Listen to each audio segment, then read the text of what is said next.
السلام علیکم، آپ دیکھ رہے ہیں کے نیوز چینل۔ خبر شامل کرتے ہیں ساہیوال سے۔ ہمارے نمائندے علی حسن قصوری کی رپورٹ کے مطابق چیچاوطنی کے نواحی گاؤں 1239 ایل میں نامعلوم مسلح ڈاکوؤں نے غریب محنت کش عورت کے گھر میں گھس کر اہل خانہ کو یرغمال بنا کر موبائل فون، سلائی مشین اور نقدی سے محروم کر دیا اور فرار ہو گئے اور جاتے ہوئے غریب خاتون پر تشدد کر کے اسے زخمی بھی کر دیا۔ اس موقع پر اہل خانہ کی طرف سے ڈی پی او ساہیوال امیر تیمور بزدار سے اپیل کرتے ہوئے کہا کہ ہمیں انصاف دلایا جائے، ہماری چوری کو برآمد کر کے ملزمان کو گرفتار بھی کیا جائے۔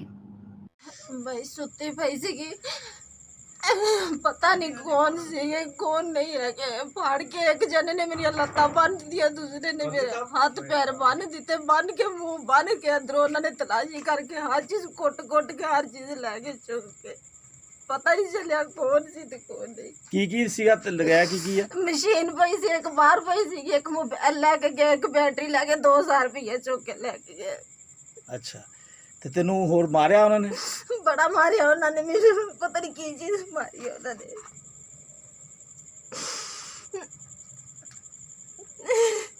میرا بیٹا اٹھ کے رون لگا ہے تو پتہ نہیں انہوں کتنا چپ کروا دیتا انہوں نے۔